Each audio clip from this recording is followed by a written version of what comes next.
Okay, I've got it started now. So, okay, I just wanted to welcome everybody. We're 5 after 4 here in the US, and I guess 5 after 9 where Julia is. I want to thank Julia for joining us. Um, and so, just a quick word. I'm a postdoc here at Brown University in cognitive linguistics and psychological sciences.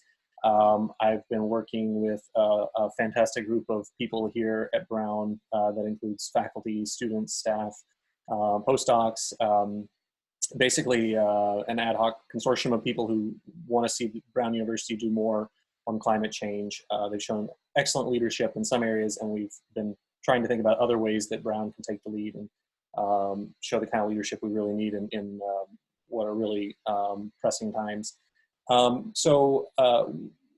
Of course, with coronavirus, everybody is adapting and we're trying to figure out how to move forward. And we thought that on this Earth Day, it would be a really excellent opportunity to hold a Zoom session, as many people are doing,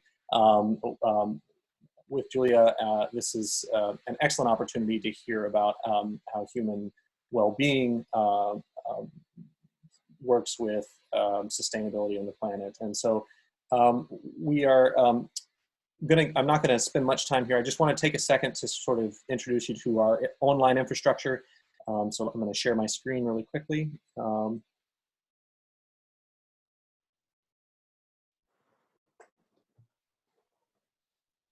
Okay, and so what I'm hoping you're seeing now is our website. This is Scholars at Brown for Climate Action. In case you want to know more, this is a little bit about us and some of the things we've been working on. One of the key things that I'd like to point everyone to is the second link here, the discussion paper. And so if you go there, what you'll find is a PDF that we just put out April 8th that includes a series of basically a discussion of how we understand Brown's role to be in responding to climate change, and a broad series of policy proposals and recommendations for the university that we think that, again, Brown has shown excellent leadership in some areas, but there's other directions that the university can take. And so what I'd encourage everyone here to do, especially people that are part of the Brown University community directly, is to download this discussion paper, give it a quick read, and decide if you'd like to comment on it. There's an opportunity for you to comment on it here at the bottom. You can join the conversation. You can post comment to our website, or you can sign up for our online discussion forum if you want to send feedback. This is a living document, and so we'll be updating it as things move forward. And then finally, as you'll see here, there's an opportunity to endorse our discussion paper. And so what we're trying to do is to sort of build a community of people who think that this is the right direction to move forward and who would like to endorse the general vision that we're putting forth here. And so you can either put your name down or you can be listed anonymously as someone who endorses the direction that we're encouraging the university to take.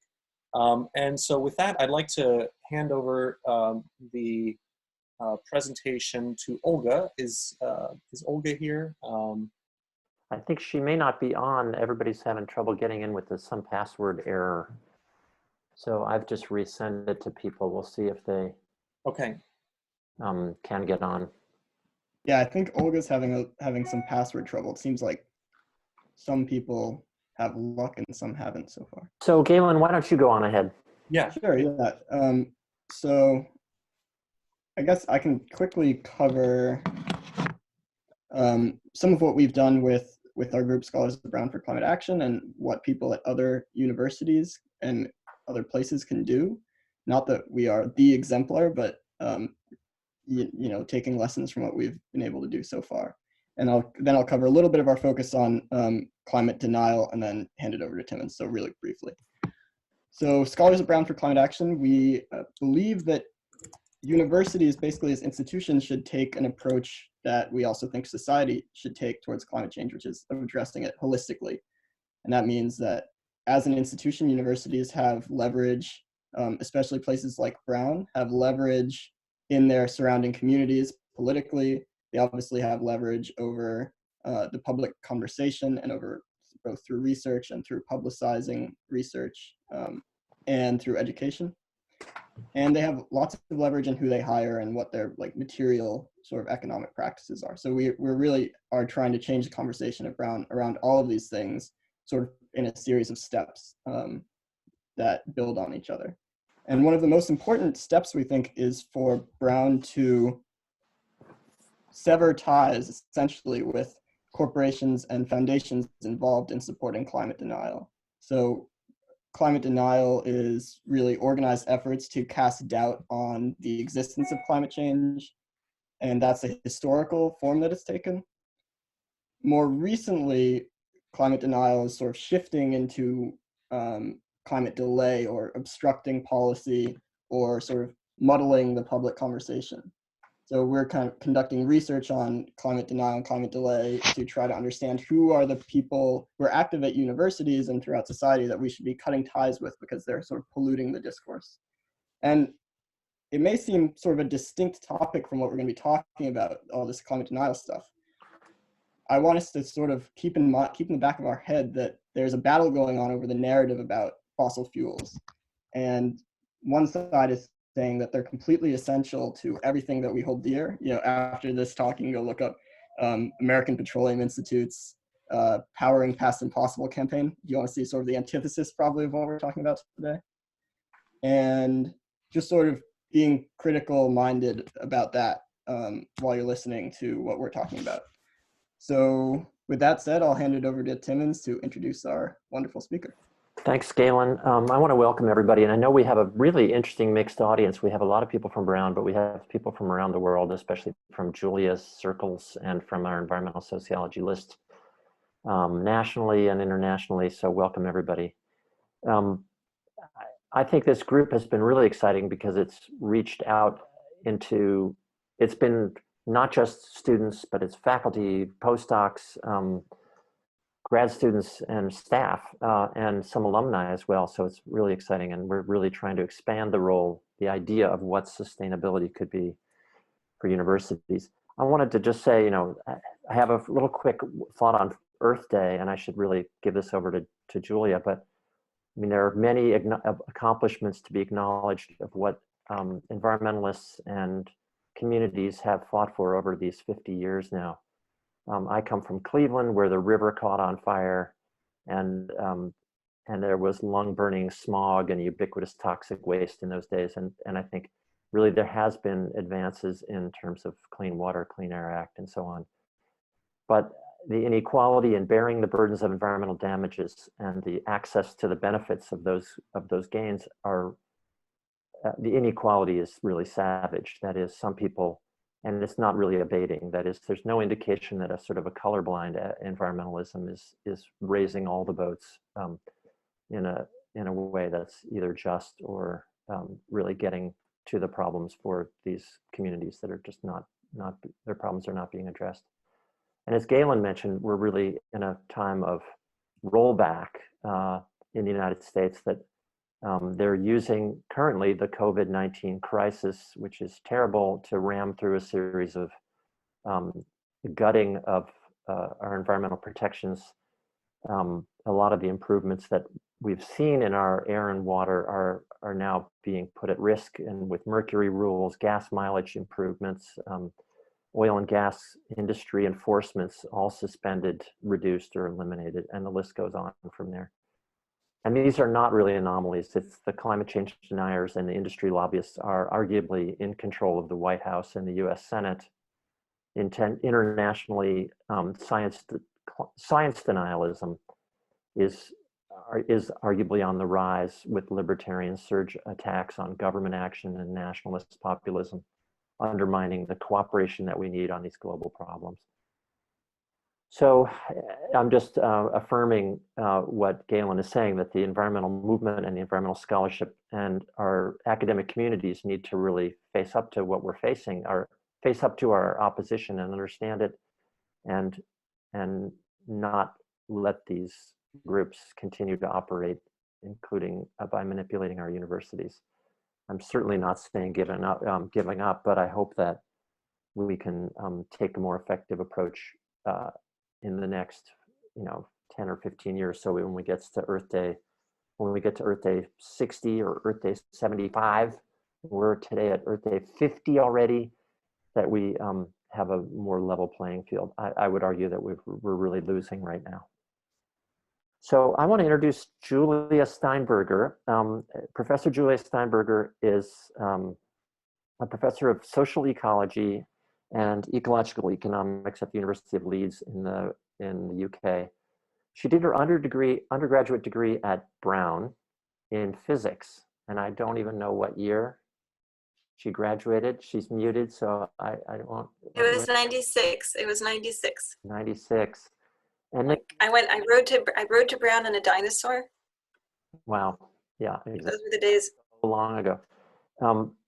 And she did her PhD from MIT, the Massachusetts Institute of Technology and Physics as well. She did a postdoc at Lausanne and one in Zurich, the universities. And then she was a senior researcher at the Institute for Social Ecology in Vienna, a really exciting organization led by a woman named Marina Fischer-Kowalski, who was the one who connected us originally. And so Julia reached out to me on Skype chat. We did chatting over Skype. She recounted this in a Twitter thread about a month ago, which reminded me of that. And I was kind of shocked that I was actually helpful to her at a time when I just thought, wow, this is a really exciting person. And today, you know, now she's received this huge Leverhulme, which is a highly prestigious research leadership award. She's running this global project called Living Well Within Limits. She has these networks of very influential senior scientists helping, and a lot of really exciting junior people, and she's mentoring a whole group of really exciting people. But I would say that Julia Steinberger is maybe the biggest thinker I know. She is looking at the problem of how we're going to live in this world in a sustainable way within the planetary limits and take care of people. So I guess I would like to thank Julia for coming and for your time this late at night as you're over there in Europe. So thanks for coming. Thanks for being here. Thanks for having me. After those words, everything is going to be a complete letdown. So let's get on with the disappointment of the audience. So I hear there's some logon issues. Hopefully the recording will be there. I'm sorry about that. We're up what I expected of 40 people. So. So yeah, and so I will now try to share screens. That's my job now. Okay. And I was told I should present for, so can you see my screen? Hopefully, yes. Yeah. Looks good. And can you hear me okay? Yep, you sound great. Yeah, cool. All right, fantastic. So let's just get started. So what I'm going to do is present some sort of a whirlwind tour in 25 minutes of some of our main recent results. And Marta, I see, is on here, if she's still on, if she hasn't gone to bed. And Marta, I'm sorry, your particular results didn't make it, not because they're not exciting enough, but because I didn't have the latest ones, and I didn't want to show the Zambian ones without the latest ones. That was a message to Marta, and nobody else will understand. Okay, so the idea of what I'm trying to do within this talk is I want to show you something about this Living Well Within Limits project that Timon's already spoke a bit about, some of the motivations and basic ideas, five recent results, and some implications, and then let's have a discussion. That'll be the fun part. So let's get on with it. So the motivation for this research is that we are in a climate crisis. We need to collapse our emissions. Our emissions need to go off a cliff and keep falling. And they need to do this very fast. And I really like this quote by Deborah Roberts, who's the co-chair of the IPCC Working Group 2. The next few years are probably the most important in our history in terms of being able to do this massive transition and transformation. She's not talking about our history like history. She's talking about our species history. So let's get on with it. All right, so the implications of having to really downscale our emissions so fast over really the next few years is that we need radical emission reductions. And the fastest and surest way to do that is actually to reduce consumption, not production of energy. So not try to transform and decarbonize the whole energy sector, but actually just reduce demand for fossil fuels. And to date, there's very little research into how you can reduce consumption while preserving or even enhancing well-being. And on the no research on reduction of consumption, Professor Kevin Anderson basically says we haven't even tried climate mitigation yet, because that's how you would do it. You would just reduce consumption for fossil and demand of fossil fuels. So this is sort of a dense slide. Do not fear. There will not be a quiz afterwards. This is the analytic framework of our project. And basically we have this sort of picture, which is very, it's almost like a sausage if you want. We have planetary processes that deliver us with natural resources. Then these go into what we call provisioning systems, which are both social and physical. And as outcomes, we have need satisfiers and then well-being. And well-being is obviously, you know, I went to Brown, I studied physics and math, not my forte well-being. I was in the basement of Barris and Holly the whole time. So, which I hope still exists. What a horrible building. But it was very nice doing physics. Anyway, That's so, I'm sorry? Timmons? They did fix up parts of it, but some of it is really horrible still, yeah. Right? Yeah.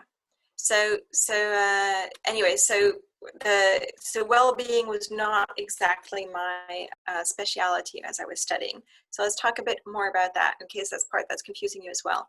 So let's go to ancient Greece.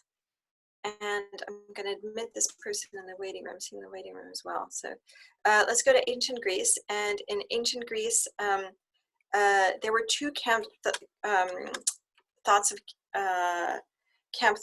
at the time. So Aristotle had this idea around well-being, that well-being means to be able to live a life as fully as possible and to flourish within society.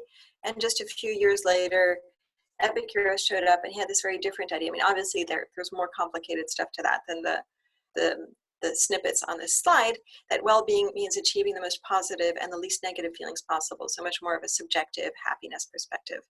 And as in all good academic disputes, the two camps persist to this day, which means we can keep going with the fight, which is great.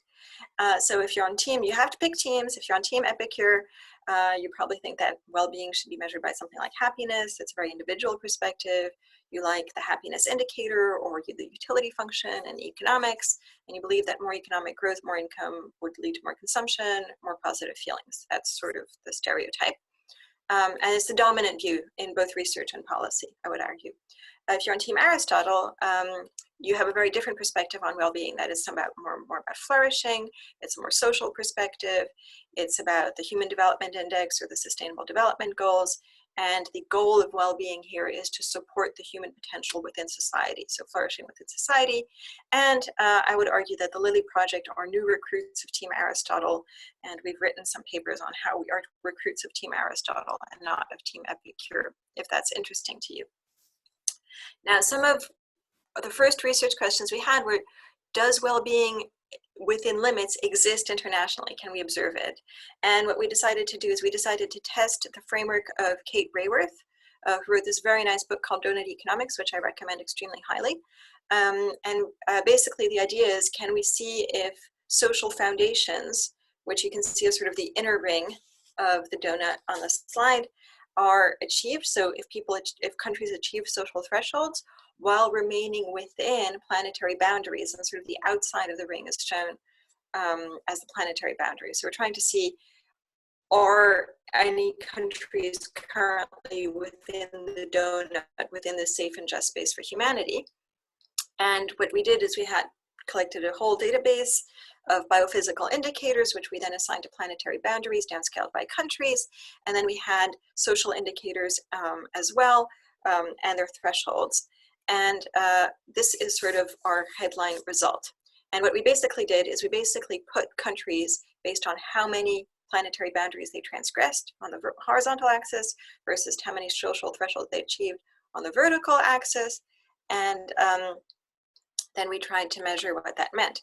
So the United States, you can see, is here, which is doing very badly on the planetary boundaries, transgressing all of them, but not, and achieving quite a few social thresholds, but not all. A lot of other countries do better, are doing better. Whereas, for instance, another country like Sri Lanka or Moldova are actually doing reasonably well in terms of social thresholds achieved, considering the fact that they have 0 biophysical boundaries transgressed. However, the place where we would all really need to be or want to be is a distinctly lonely neighborhood. And so then the question becomes, how do we get from here to there? And one of the things we think is that probably there is an issue of distribution going on. So probably large inequality intra and internationally plays a role. So that was another aspect that we decided to study, is to look at international and intranational distribution. So this is a study that Yannick Oswald, who's a PhD student, led, and basically looking at the energy embodied in consumption footprints across the world. So for 86 countries, divided by income class, measured by expenditure and product categories. And so the results are quite interesting. They tell us a lot of information. One of the things they tell us is that in general, energy inequality within countries is larger than expenditure inequality. So that's an interesting piece of information. So you can see that what you're seeing here is the Gini coefficients of energy footprints compared to the Gini coefficients of expenditure. And a Gini coefficient of 0 is perfect equality, 1 perfect inequality. And you can see that generally energy footprints are more unequal than expenditure footprints, but not always.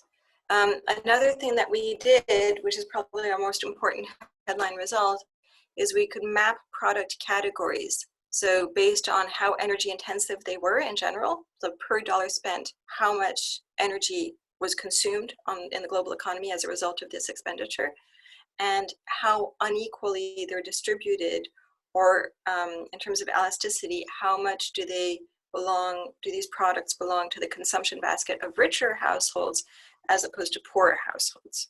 And what we can see is we can really see this map of low energy intensity and products that are consumed by poorer people, which include tobacco, alcohol, and food kind of things, as well as healthcare, and luxury and low intensity products.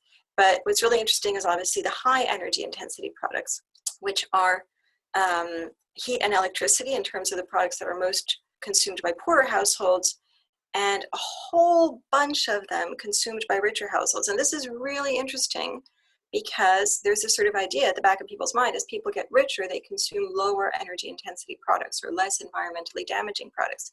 And that is absolutely not true.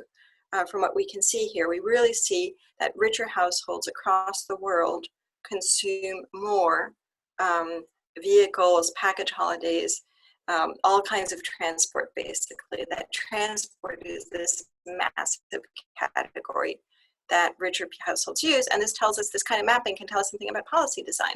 So for instance, you might want, for these kinds of transport categories that are overwhelmingly consumed by richer households and very energy intensive, you might want to tax and regulate them.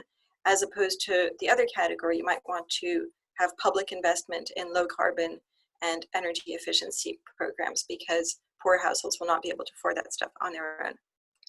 So that's the kind of thing we can learn. Okay, so we've learned that energy is really unequally distributed, but surely growth helps well-being, right? Economic growth, energy growth are bound to help well-being. So let's look at growth.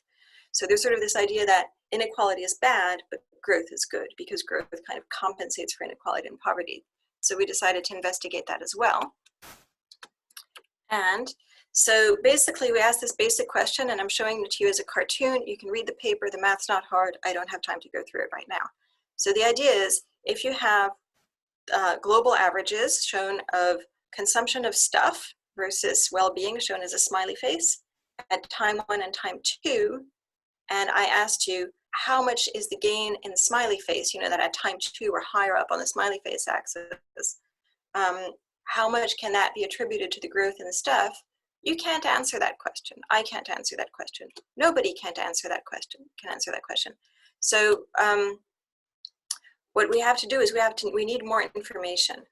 And so what we need to be able to do to answer the question of how much is the well-being increase attributable to the growth in stuff is we need international trends. So basically we have an international trend at time 2 shown by the green dots, international trend at time 1 shown by the green dots, time 2 shown by the red dots, and that gives us the information we need to be able to answer that question and have change in well-being is attributable to change in stuff plus something else.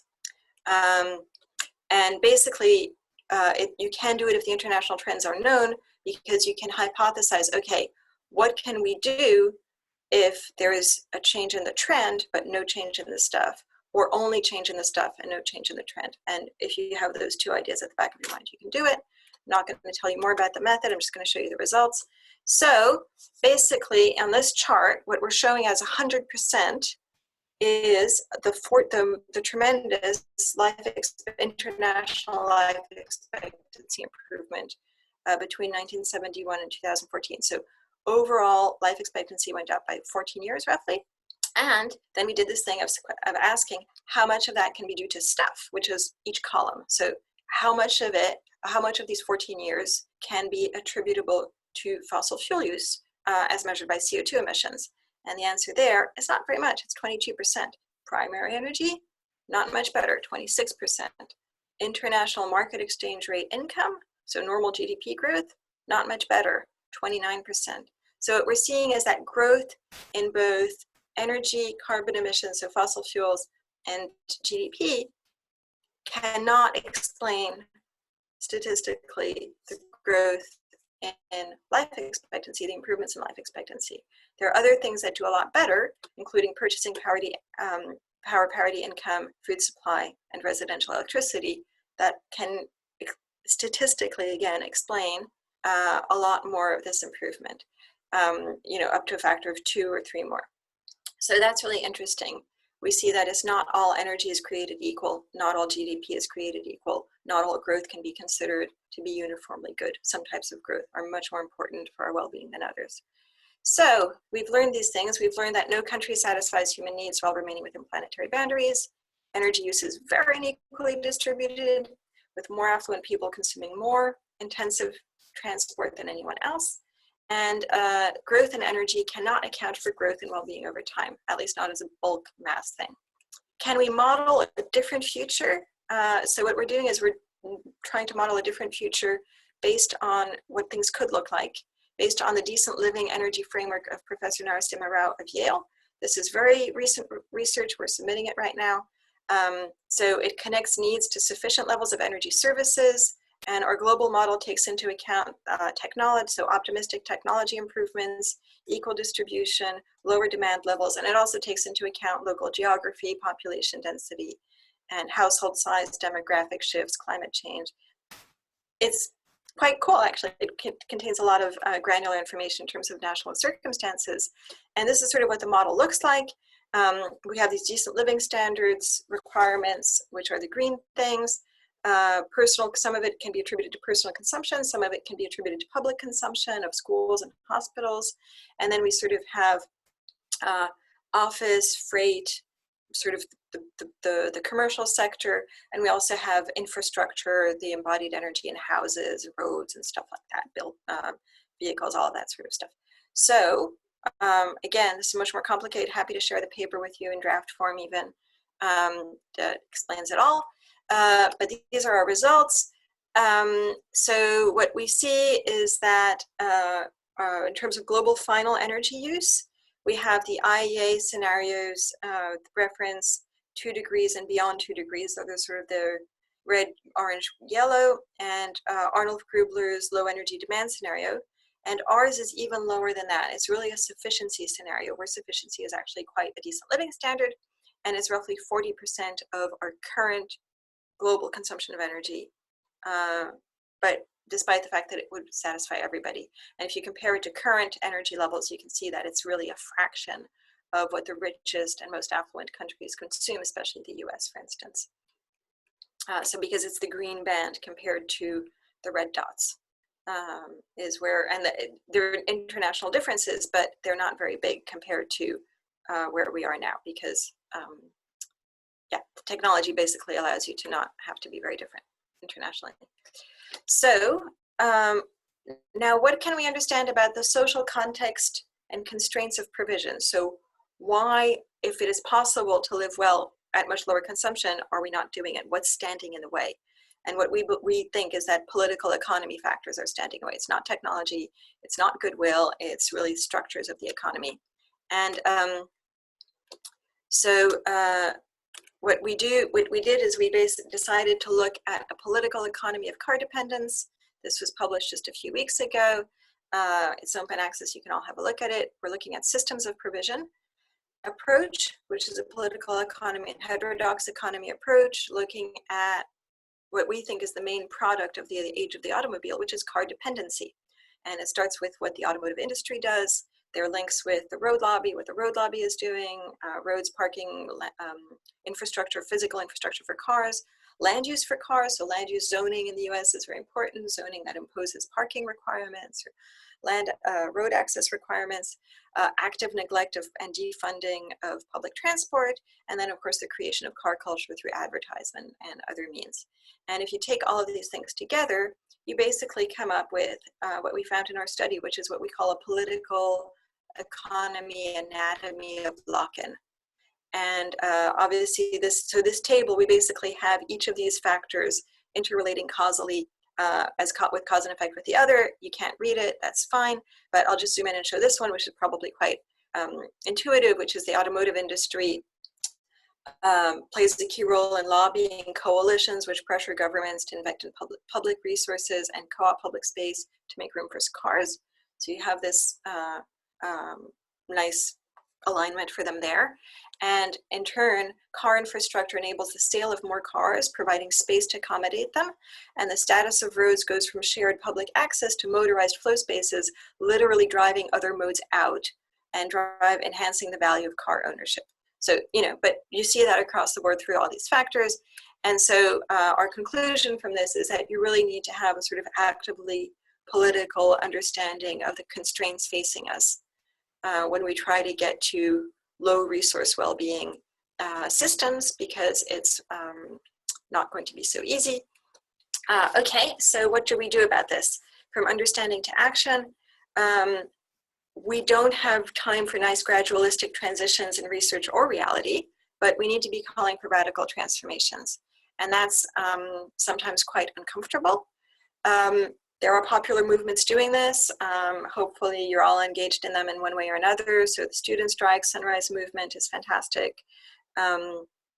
Extinction Rebellion, etc.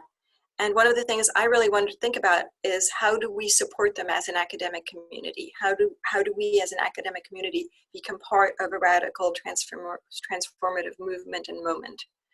And COVID-19 is an extra iteration of that. It's an extra sort of demonstration of that we're in a time of crisis where our economics and politics are not responding appropriately to protect human lives. And we're seeing a lot of the same elements of delay, denial. The same lobby groups are in some cases moving straight from one issue to the other, from climate to COVID, which is really scary. And so going from analysis to rebellion, I would say that there's a role for scientists, students, researchers to be part of activist movements and to be part of civil disobedience, because that's probably what it takes, and to really raise our voices in this and to find new ways of doing this, obviously under lockdown. And I think that your initiative of advancing Brown's response to the climate emergency is a really important one. So I encourage it and support it wholeheartedly. And that's it for me.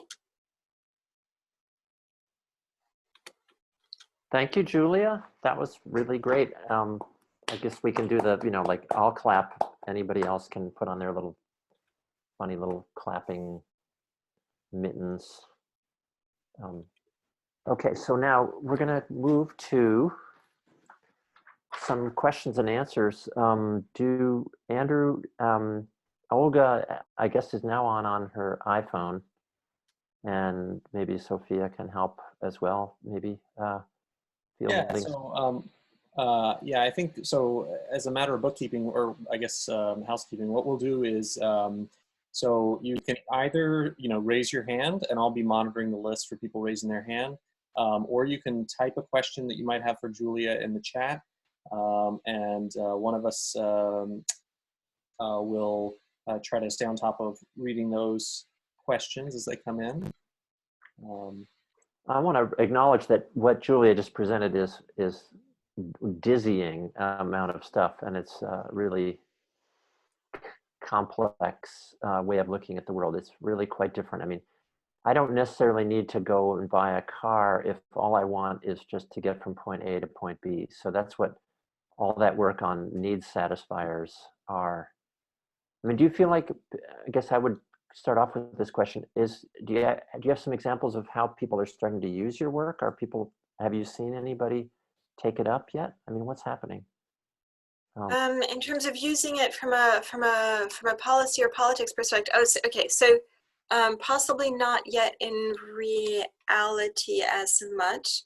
In terms of the IPCC processes, which is already some start, there's a much bigger, we've been very successful in influencing the discussion there. So the fact that William Lamb, who's somebody that Timmons knows as well, and I wrote this paper on trying to explain what well-being means for climate mitigation, has actually clarified things for a lot of people. So they're a lot more willing to say, okay, well-being is a reasonable framework through which to understand the world. We can understand it through energy services, resource services, satisfiers of human needs, trying to understand sufficiency as well, rather than just growing demand means higher well-being. So it's sort of made things a bit more tractable in the research space, and there are starting to be these low energy demand scenarios, but there are very, very few of them. There's like basically 2 or 3 right now. So there's really a lot more space for trying to understand how we get there from here. That's in the research space. So I think in the research space, we're starting to be quite influential, and people are sort of happy to take these ideas and go with them. They see value in that. In terms of our current time of discussion and debate, I think people are picking up these ideas and saying, okay, maybe economic growth is not as sensible a goal for everybody all the time as we thought it was. So maybe we need to question what economic growth is doing. And that was very interesting in the coronavirus issue in the UK, because there was a researcher, not very careful, who published didn't publish actually, just put online this study saying, we're going to lose more lives through the economic crisis, through the economic losses due to lockdown than we would have to coronavirus, based on some really very shoddy statistics. And so some of the research I did, so the piece on Your Money or Your Life, we actually show that that's not true, that economic growth cannot be held responsible for improvements in life expectancy. So we were able to engage with the debate on that level and say, actually, you're wrong. This is not the right kind of argument to have empirically. But I would say it's quite uphill going. These are still new ideas, and a lot of policymakers are uncomfortable going with them. Julia, there's a couple of questions here that are quite closely related. We're a group of mostly academics here at Brown anyway, that are interested in this question of sort of what can we do. But the questions that are coming from our group here, so one of them is, how do you respond to scientists or technocrats who still believe that discussions can be apolitical? Is there a way that we can sort of convince people of the political urgency? And then relatedly, sort of another question is how political can academic papers be? So I guess these are both sort of connected in the sense of asking, what role can academics play, and how do we engage in dialogue in a useful way that stays true to what we try to do as scientists, but also acknowledging the political urgency.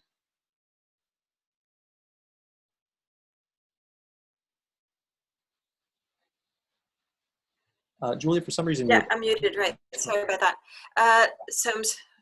Too much zooming. So I think those are really interesting questions. So this is often something that we hear from the IPCC or from people who have more of an engineering or sort of hard science background, which is we need to be apolitical. And that's one of the things that I really push back against, because I don't believe that any research is really apolitical, because we're always in a political context where there's winners and losers no matter what we do in society. So I think that that's something that really needs to be, I would refute that any science can be apolitical, and if it presents itself as apolitical, especially in an economic context, if they say, oh, I'm just doing economics, it's apolitical.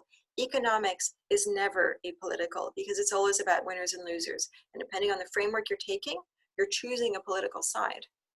And so that's something that neoclassical economics tries to do, is tries to say, oh, we're just doing cost benefit. But cost benefit is an economic perspective on the world that is political, that basically says we're gonna make decisions based on profits and costs to certain actors. And we're going to value the costs and profits to certain actors more than the lives lost and lives damaged of other, or ecosystems damaged of other actors, right?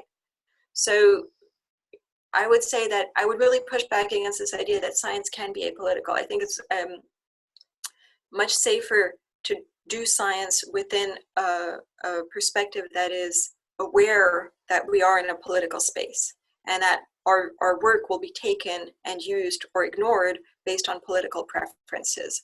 And that enables us, that awareness enables us to take academic perspectives that are more interesting and more relevant to that political space. So instead of using neoclassical economics, using heterodox economic perspectives or ecological economic perspectives.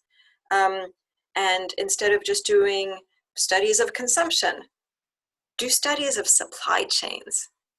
Understand where that stuff's coming from, who wants us to use it, and who benefits, And this stuff isn't hard to do. I mean, I was really surprised. So within the Living Well Within Limits project, I was like, okay, we're going to do systems of provision, study of transportation, go.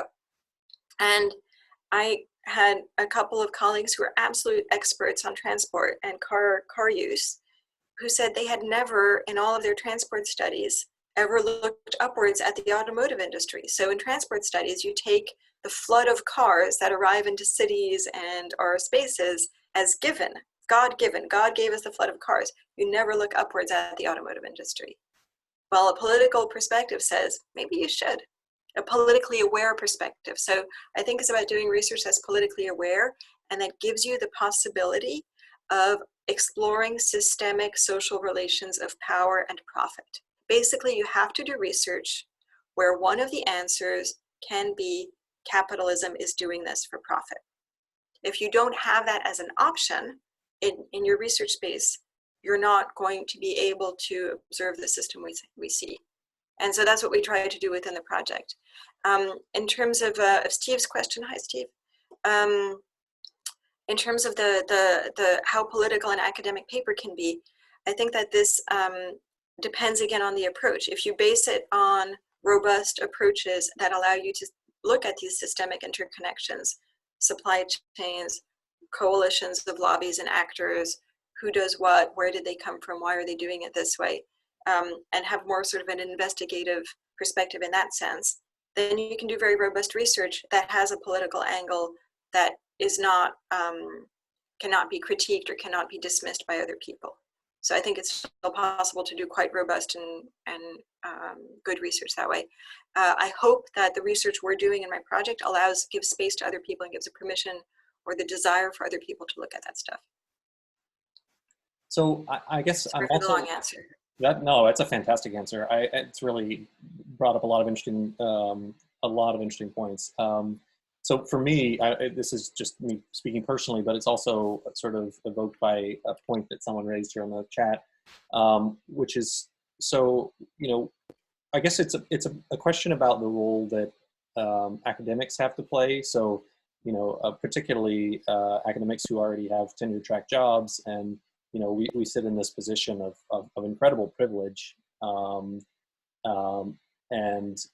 I think that it actually relates to the point that we were making earlier about Michael Moore's new movie. And so I guess, I don't know, I'm curious to know your instincts or your intuitions in doing this, maybe from this research, or maybe just from life, about what is maybe a politically effective way to participate in the conversation while maybe acknowledging the place of privilege that we come from in academics?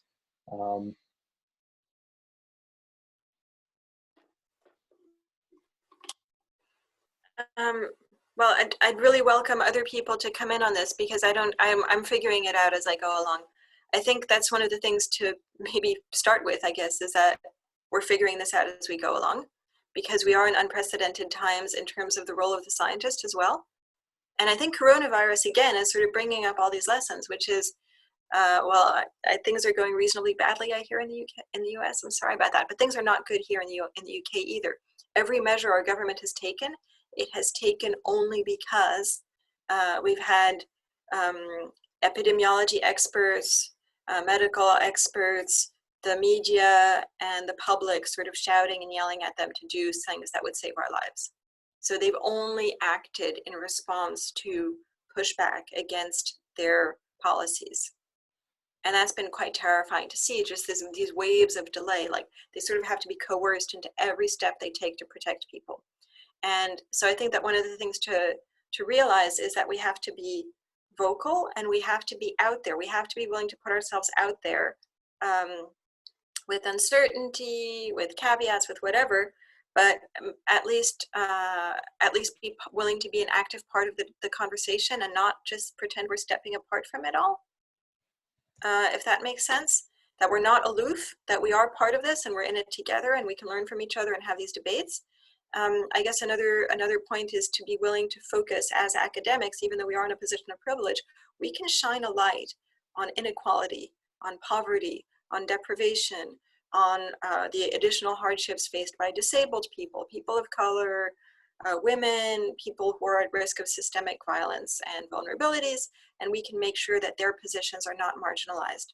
So if we're talking about Green New Deal policies, or if we're talking about responses to the coronavirus, or if we're talking about alternative economics, we sort of have a responsibility from our positions of privilege to make sure that those perspectives are considered first and foremost. So whatever we're advocating or researching, that there's a special place that we make for these vulnerable populations, immigrants, whatever. That's one element of answer. So I guess two elements of answers: being out there, being part of things, and as people, as concerned citizens, and as researchers, and also in highlighting these vulnerabilities in our research. Thank you. So we have a question from Eric Kemp-Benedict. I'm going to unmute you, Eric. Let's see. Hello, Eric. Hi, Julia. How are you doing? Hey. Yeah, right. Yeah, as you were going through those, and I liked all of the explanations you were giving about how you can and why you should engage. For myself, I was putting that into kind of three different bins, and I don't know how you would, whether you'd agree with this or not, but I would just, so as a way of reflecting back, one of them is political economy, which is studying structures of power and how those influence social dynamics and outcomes, including in the market, but also with access to resources and so on. And that one is definitely an area of study with journals where you can publish. I mean, you can, as an academic, you can do it. A second one is policy analysis, where also you can engage as an academic. And you end up having to make a recommendation. And when I do that, the thought in the back of my head is, there's a chance that this person will only be hearing from me. So I've got to be careful about my preconceptions, and even views that I'm not happy with. I at least have to explain to them if those are dominant ideas. I have to explain to them so they understand the motivation behind it. And those are kind of two things that I do, that I think of myself as doing professionally, not as an academic, but as someone in a research institute. And then there's politics, which I don't do with my institutional hat on, where I'm out there in the street or at the committee meeting or whatever, where my research informs my views, but I present myself as an individual citizen. I don't know if that's a useful way to break it down. I think that's very useful. I mean, I sort of have to do the same thing. And sometimes it's hard because you have to say, I'm a citizen informed by my research views. And also I'm a researcher who cares about what I care and studies what I study because I'm a concerned citizen. So obviously there's some interconnections which have to be acknowledged. But I think that's how we have to go forward with integrity. We are who we are, right? And our integrity demands of us that we do our work, and it also demands of us that we act and speak up.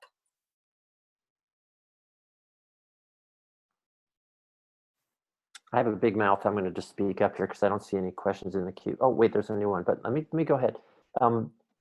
So if I listened well, and I'm not a good listener, you said that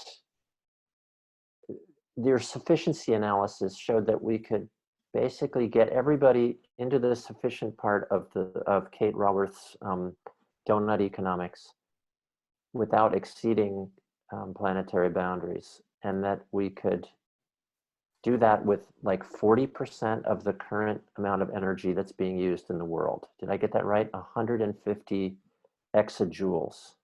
Of final energy. Now, how much renewable, I mean, like, have you guys gone anywhere with like trying to actually produce 150 exajoules?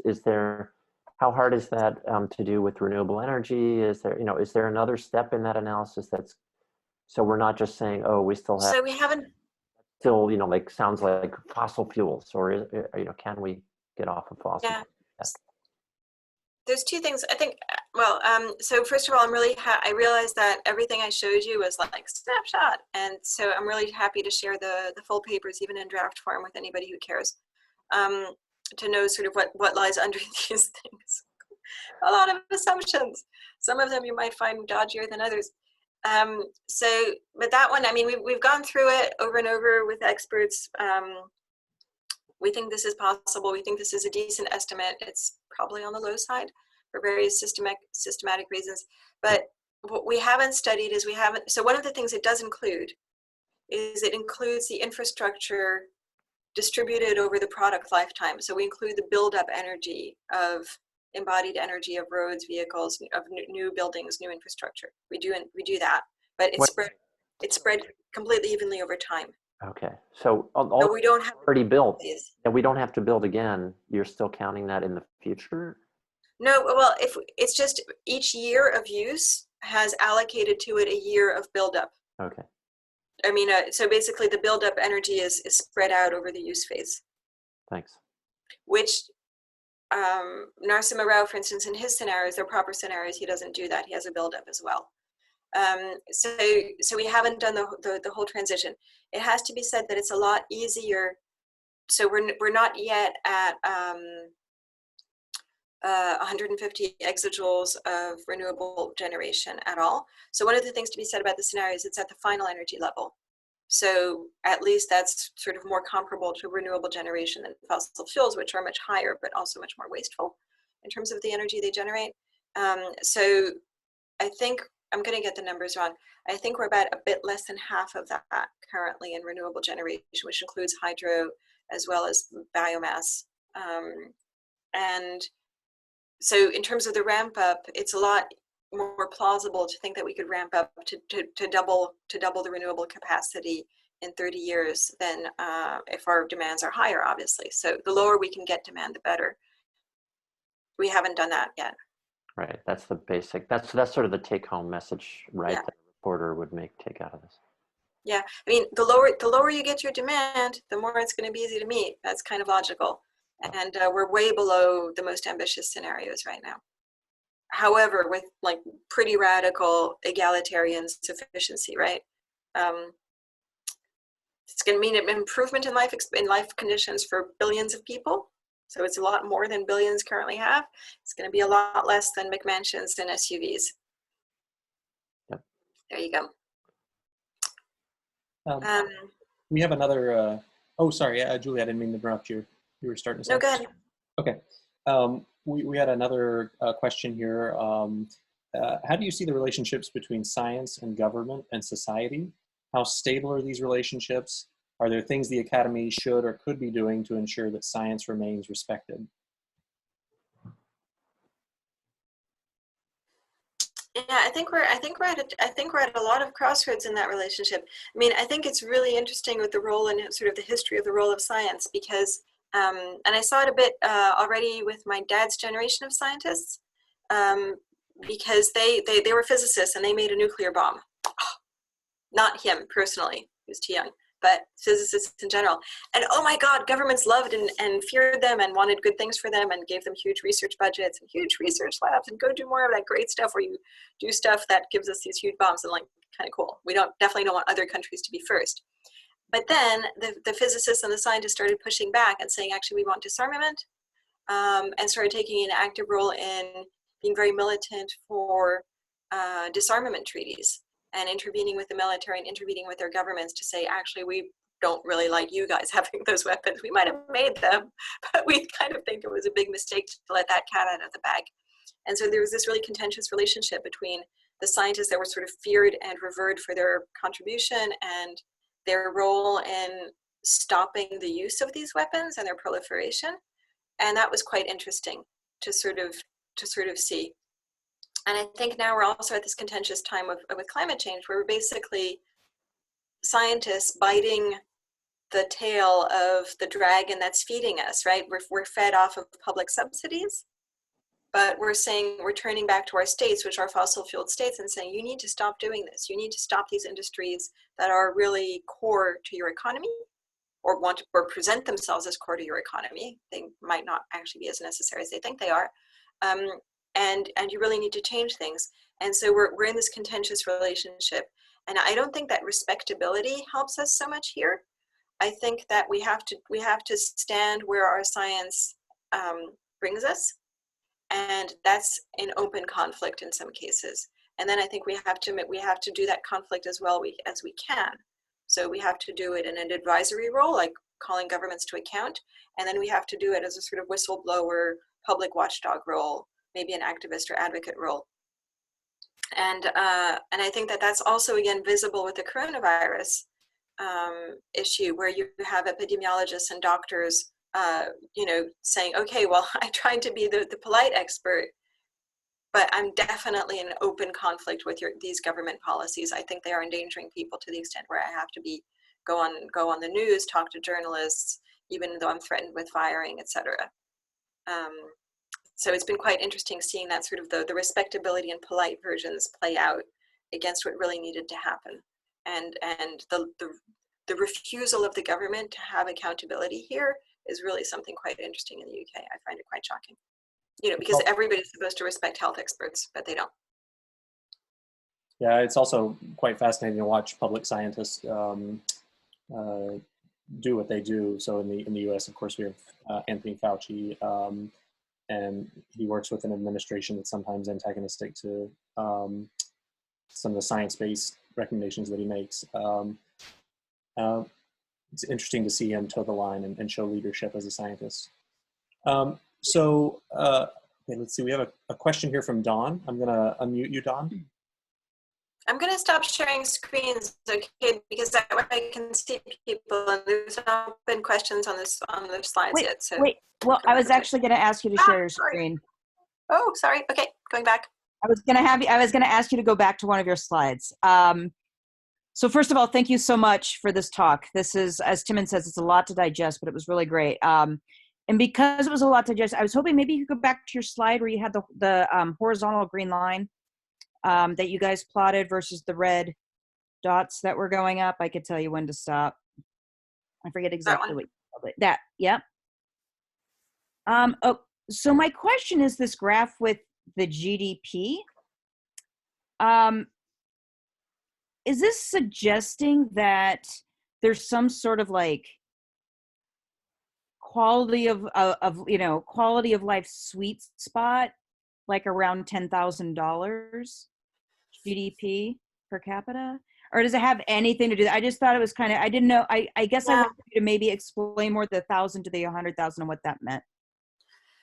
Yeah, so we're comparing it to GDP because the level of existing energy use to GDP, because you basically see this huge correlation, right? The richer a country is, the more they tend to consume energy. And this plot doesn't even show the highest dots like Luxembourg or Singapore or whatever, which are just completely crazy. But what's interesting with this one is that we can't actually compare current energy levels, current average energy consumption levels, with sufficiency standards, because even in the richest countries in the world right now, there will be some people who are living in deprivation and in energy poverty. So even in the US, which has this huge energy consumption, you can measure people living in energy poverty. They can't afford their utility bills, they can't afford to get around, so they're in deprivation. So the average hides a lot. So it's not as though the people who are currently, and it's not as though the countries that are currently at an average of around 20 gigajoules or 15 gigajoules per capita, which is where we sort of come to our decent living energy estimates. It's not as though they have sufficient energy and decent living standards for their inhabitants, because they're not going to be using the advanced technologies and provision setup that we model. So, this is assuming very efficient housing envelope. This is assuming efficient lighting, heating, cooking, all of that stuff. Then you get really good, decent living standards for that level of energy, if it's equitably distributed. So we're comparing it to existing standards, but it doesn't mean that those existing standards, we're comparing it to existing levels of consumption, but it doesn't mean that those average levels of consumption don't hide deprivation or are sufficient. Got it. Yes. And I guess I was assuming perfect distribution, which is obviously not the case. Yeah. But it's just been interesting because I've heard kind of when you said, we know it's lesser than McMansions and SUVs for sure. Yeah. And I've just kind of heard somewhat anecdotally that people were looking to countries which were a little different on the map that you showed us at the beginning, but the Andean countries, like the Bolivia or that kind of average income where you have a higher quality of life but a much lesser footprint. So I guess I was getting at, are you trying to get at some sort of kind of assuming perfect distribution, what that would look We're definitely assuming perfect distribution.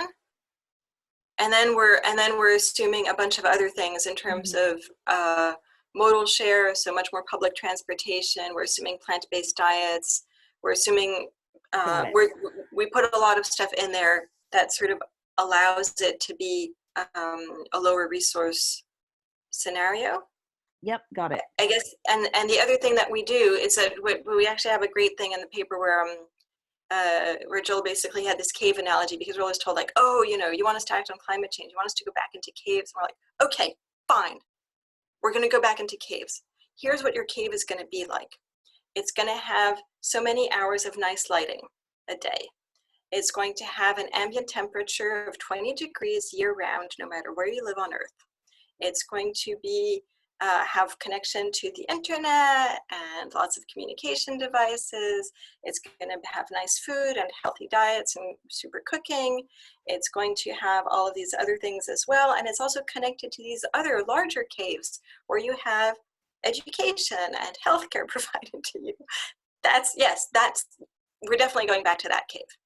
Got it. So we tried to make a joke out of it. No, that was very helpful. Thank you very much. What's the dot that's actually the one dot by itself at the? Yeah, I think in our parlance we call it a statistical error. Oh dear, yeah, I know that. That's what I thought. It's an energy footprint, so sometimes you just get these countries that do crazy stuff. At least it's not gone negative. Those are the most upsetting ones. Yeah, I think we looked into it. It might be Hong Kong or something crazy. No, Hong Kong is further out. I forget. I used to know, and then I forgot again. But yeah, it's not, we don't believe it to be completely real. But just to get back to Dawn's question of is there a sweet spot around 10,000 GDP, per capita or something, $10,000? In the research that, you led that I was on, there was huge gains in life expectancy for low levels of income as income increased, and then the same with energy use. or sorry, emissions, CO2 emissions, and then it just levels off. That at some point, people are just burning carbon without really improving their quality of life in terms of life expectancy or anything else that sort of is basic needs related. Yeah. And Yeah. where that turn, I mean, the turning point in that graph was. Yeah, it's certainly, it was, I forget exactly where it is, and also then it changes depending on the year of data block. But yeah, so around $10,000 per capita, you probably already can achieve a lot if you focus your economy on what we're now calling things like the foundational economy or universal basic services. We're actually saying our resource, or what we call now key workers and key sectors. I don't know if you have that. The protected areas of the economy that really underpin people's ability to live and live well. So if you have an economy of that capacity and you orient it towards healthcare, education, making sure people have enough food and it's healthy and good, safe housing, clean water, then you're probably going to be able to do quite well. So you wouldn't necessarily be in a situation of deprivation at that level, depending on distribution and depending on the priorities of the economy and the government, I guess. Can I interject with a question? Yeah, and there's a couple of questions I want to get to on the chat here, but yeah, go ahead, Galen. Oh, sorry, I missed those. No, why don't we have Galen, and then we'll go to this one from Juliana. How about that? Sounds good. Okay, sounds good. So thanks again for a wonderful talk, Julia. And I certainly feel convinced by this talk and by the other research that I've read. But I know that when I'm talking to sort of especially upper middle income Americans, it's very hard to make this kind of case without sort of ultimately relying back on kind of a fear of, like, if we don't make a shift like this, then we'll all be so much worse off anyways, that this is what we have to do. And I'm kind of like, that's true. I mean, that's partly why I'm convinced. But at the same time, I often find it's some people don't respond well to that. Some people do. So I'm wondering if you had to make the case to someone, politics happens around the dinner table, right? If you had to make the case to someone you're close with, how would you say, these are the changes we need to make to consumption, and maybe your consumption will go down, but here's why you should do that anyways? Yeah, I find it difficult too, because you're having to argue at the level of a lot of entrenched feelings and opinions about the way the world is and should work, and people feel challenged. I mean, there's several reasons why it's difficult. One is you're going up against people's worldviews and entrenched understanding of what a good life is, or what they should have been aspiring to, and you're also people feel personally attacked when you say consumption will change. People see it as like, you're criticizing my consumption is evil, hence I am evil, because we're in a consumer society, right? So when you start criticizing people's consumption or saying our consumption should change, you're criticizing their core role in society. That's extreme stuff, right? And people feel very challenged and personally attacked by that. And so I think for me, what's easier is to talk about why we do things the way we do now. So one of the things that's really helped me talk about these things is watching this documentary series called The Century of the Self, which I can't recommend too highly. I'll type it into the chat. It's available on YouTube. It's from the BBC, and it's amazing. It's about, if you've already seen it, it's a 4-part thing. You will not regret this. It's about how the teachings of psychology and psychoanalysis of Sigmund Freud were taken up by his nephew Edward Bernays and turned into the public relations industry at the service of, large companies like tobacco and fossil fuels and bananas, who were committing various sorts of human rights abuses across the world. So taking it outside the realm of, you will have to change your lifestyle. Are you ready? Or what is going to get you to do that? And okay, so right now things are not good, and we're literally in a situation that is benefiting companies that are benefiting from the destruction of our ecosystems and ability to survive in the future for your kids and your grandkids and yourself, and that are making things worse. And we have to get ourselves out of that economic system And one of the ways we're going to do that is we're going to have to do things differently. We're going to have to reorganize. And it's a bit like coronavirus, because it's going to involve all of us having to shift at this late hour and do things rather fast to protect ourselves. And so the question is, how do we protect ourselves from these entities that have been benefiting, from using our economy and our work power and our society as a sort of cash cows? We've all been, I think I counted 5 different separate ways the automotive industry extracts profit from our societies. We are in an extractive system. So I think allowing people to realize that they're not just consumers, that they are in fact being extracted from and benefiting certain entities that don't have their best interests in mind, and that they've been, so sort of opening their eyes to that alternative perspective on reality sort of doesn't make them as defensive if their consumption practices are being questioned.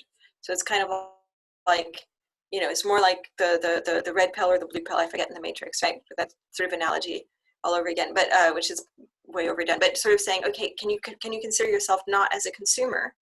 Can you consider yourself as somebody who's been taken advantage of, and who's sort of been conned into this? And we've all been conned into this, and we need to get out of it kind of urgently. And this is what the kind of thing it's going to take, and it's probably going to be okay. Might not be so easy, but we got to do it. Sort of being on the same team might help. Good luck to us all. A question from Juliana. How variable do you think, so you're talking about different countries and different standards. A lot of countries are coming from different places. So how variable do you think pathways to sustainability can be? Where do you see different strengths or possibilities for different countries for more sustainability? So for example, to come back to your car example, what options do you see for the US, which is heavily car-based, versus Central Europe, which is densely populated and there's lots of public transport for a more sustainable future? I think that different countries are definitely starting from different starting points, but that was one of the things that we were really surprised about when we did this decent living energy work, which is the one I'm showing here, which is that there was very little variability so we're basically assuming everybody has the same standards across the board. If you're in a rural area, less densely populated, you get a higher transport allowance, and if you're in a densely populated urban area, it turns out that from transport studies, the insight is not that sparsely populated areas are hopeless for public transportation. They're not. But what you need is public transportation where your connection is guaranteed.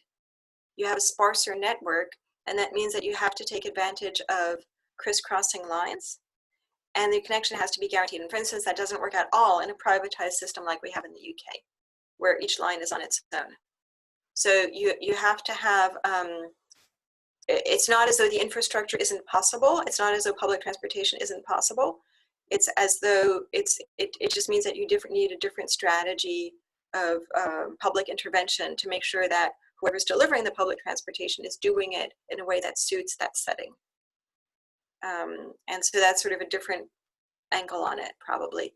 But in terms of the pathway to sustainability, there's probably going to be differences in terms of where people are starting at. The US might be starting in a very positive place in the sense of having lots of infrastructure that can be repurposed or used differently, or a lot of stuff is already there. But it might have a disadvantage in other ways. The UK has a super big disadvantage in terms of its building stock, which is mega inefficient, which is why I'm going to put my cardigan back on.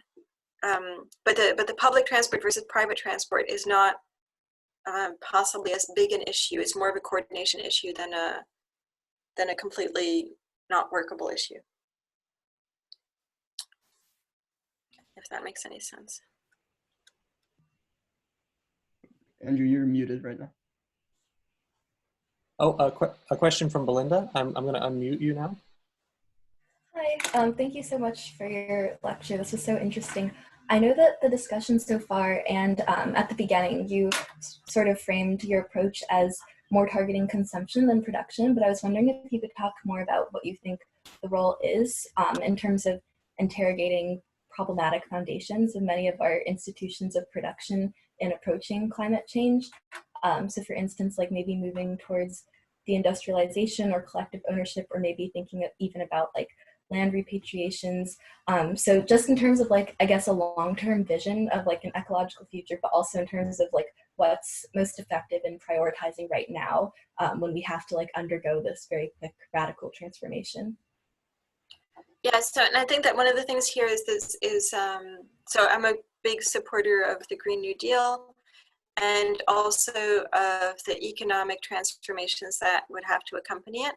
So basically moves towards economic democracy. And I think that one of the things that we have to bear in mind here is that we're venturing into an unknown or many unknowns at once, that we don't have a perfect view of what should happen.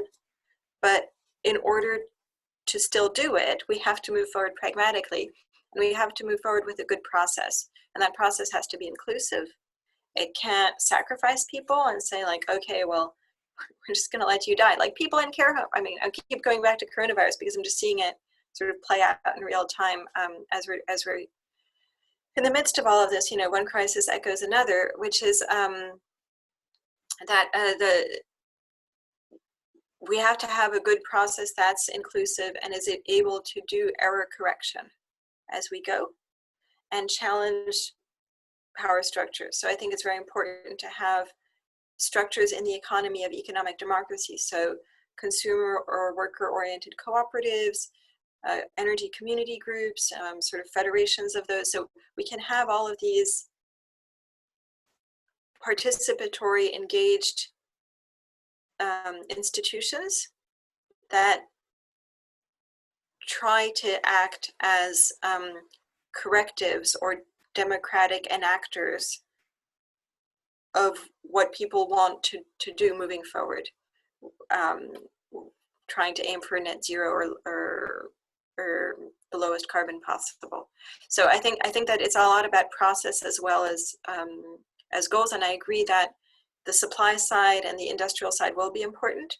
I don't know if you saw it, there was a statement of more than 170 Dutch economists signed a statement about post-COVID economics, which I thought was really important, where they advocated openly for a government intervention that basically says these sectors have to degrow and these other sectors have to grow. We have to have investment in some sectors and we have to ramp down and disappear others. And so that kind of interventionist perspective on what the economy should be doing for us, I think is really important. And then we need engagement, just transition, all of that stuff as well. I think in the US is very fortunate to host one of the world's most important think tanks, in my view, on this, which is the Next System Project think tank. And I think that they put out really interesting stuff on this. So basically what I just told you is like anything I've read from them. So I'm not particularly very original. So it looks like we've got maybe one more question here, and then we can wrap up today. So the question is, you know, if you think about your top right quadrant of your consumption graphic, that's basically where the power is. And so with high consumption comes great power, I guess. What is your view on tax regulation and whether that can happen?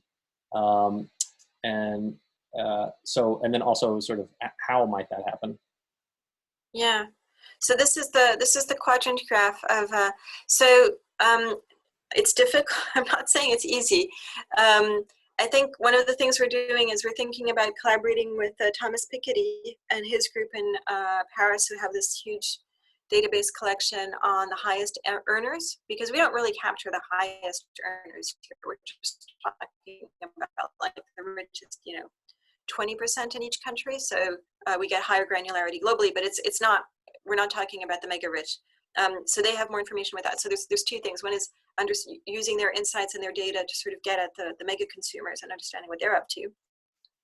The other aspect is to sort of learn from them as well, because this issue of inequality and not wanting to be taxed is a big problem. We have basically, and it's part of the politicization of this issue, is that we have very rich people who are acting as extractors of our work. We have to pay them through our salaries. We have to pay them through our, we're funneling money towards them. in various ways, through public subsidies, through private consumption, through whatever. And then they're not doing the counterpart, which is being willing to be, to act in the public interest and be taxed on their wealth. And there's another documentary by Adam Curtis, which starts with this very chilling view of New York when basically the rich people moved out and refused to be taxed anymore, and then the finances of the city crumbled. And that's sort of in the I think it was in the 60s or 70s, and that was sort of a caricature of it. But we have that problem that that rich people just financially are not behaving like good citizens, not just in terms of carbon and energy use, but just more broadly in terms of tax havens, in terms of just not behaving like good economic citizens. And Thomas Piketty and his group are probably doing some of the most important thinking of that. So also thinking about the insights in his latest book on capital and ideology. And so how the ideology of justifying inequality legitimizes unequal societies. And I think you see that in the US and the UK very strongly. And then how do we struggle against that? So we have to, again, there's no easy answer. It's about educating, it's about emancipating people from preconceived notions, and it's about presenting another worldview. That's a world that another, a counter ideology where if we're in this together, then we can't have that kind of predatory behavior on the part of the richest people, and they have to, be privileged in another way that is not damaging. So that's something that I think is worth thinking about, but it's by far not just a problem for the environment. It's also very much a problem for the environment, but not only.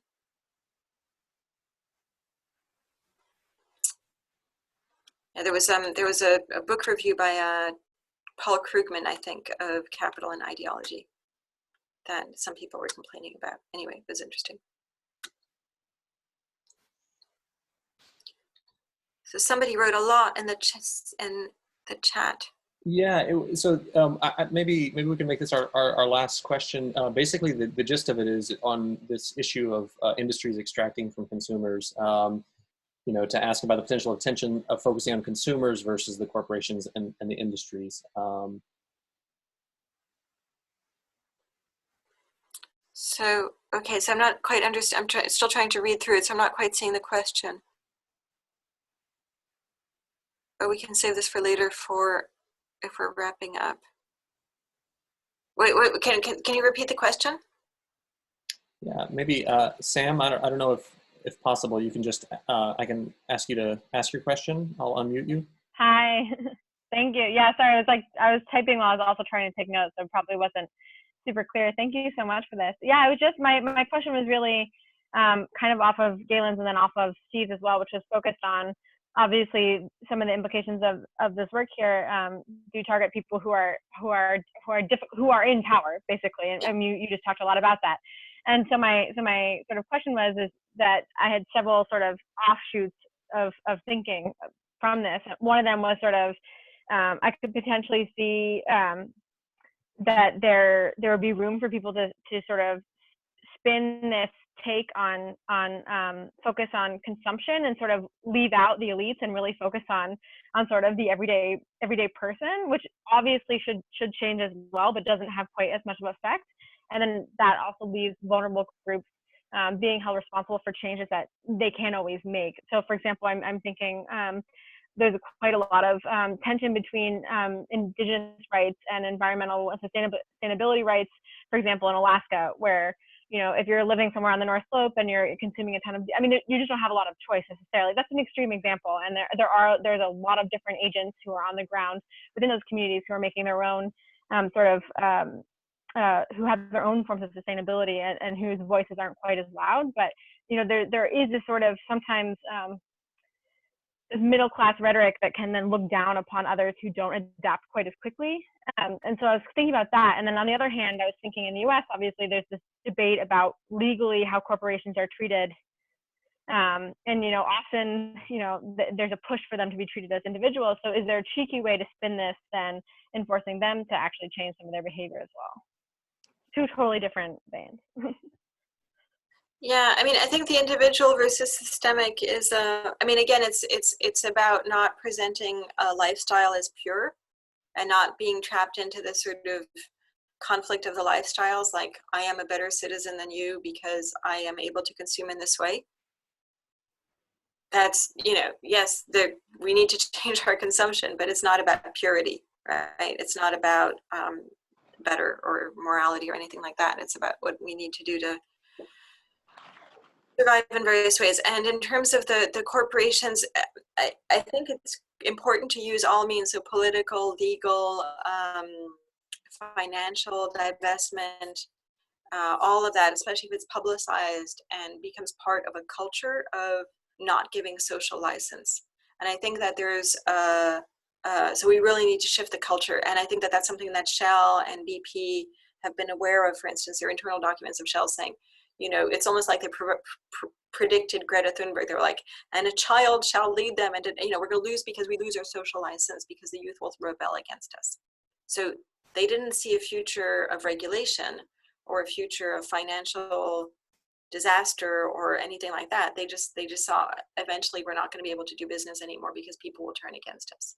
And so I think everything has to be seen in this sort of turning against perspective, and there are means to an ends to that. So treating corporations as individuals and using that lever to make them change is a lever in that perspective of denying social license. But I would not expect economic or regulatory rules to be respected by these companies or the politicians who support them, because they're past master. I mean, look what happened with coronavirus. All of a sudden, environmental regulations of the fossil fuel industries are lifted completely for the duration, whatever the duration is. So they take advantage of anything and they're able to rewrite the rules. I mean, what happened with Volkswagen and the air pollution scandal, where they gamed the regulations, right? They gamed the test and pretended to be low emissions when they were really high emissions, and they're responsible for literally the deaths of hundreds of thousands of people in Europe. And what happened was they didn't get penalized. Nobody went to jail. They just changed the air pollution standards upwards. They worsened them to allow the car companies to keep happening.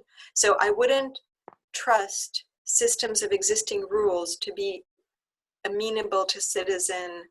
You can't use them instantly or easily. You should try, but you should try to make it part of this bigger discussion of shining a light on what these companies are doing to make their operations more visible and more difficult. Not because you expect that rule to be enforced, because history shows it hasn't been or won't be.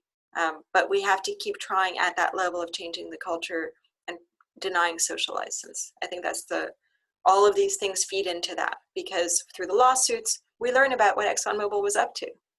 Through the lawsuits, we learn a lot about the documents and what they knew and how they were trying to sort of shield themselves from corporate accountability, and how they knew about climate change from a long time ago, and so on. I mean, so we learn things that make it harder for them to be believed the next time they come around, right?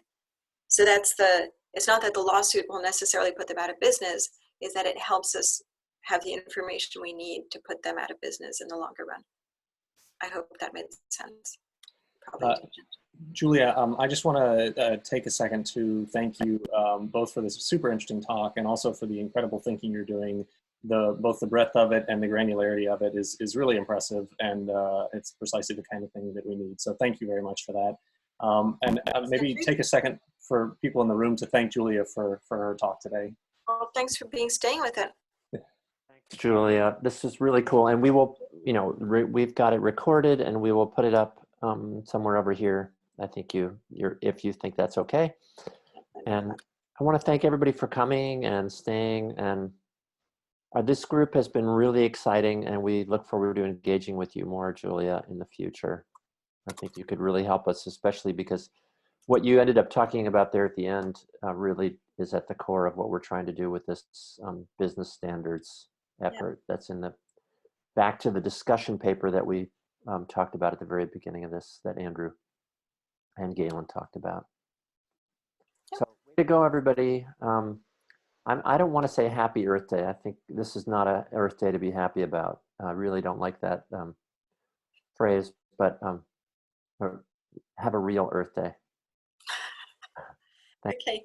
Here's, it's really nice to see. It's really nice to see so many of you. Nice to see you, Steve. Eventually we'll meet And thanks, Andrew, for running this. Thanks, Galen. And have a good day / good night, everybody. Thanks, Mommy, for staying on. My mom's on this call. Oh, wow. Oh, hi, Mom. Take care, everybody. Yeah. Thank you. And she probably has wandered off and is doing something else with her evening. Okay, thank you so much. And it was really nice to see you and hear from you. And thanks for your questions. It was a pleasure. So, thank you. Take care.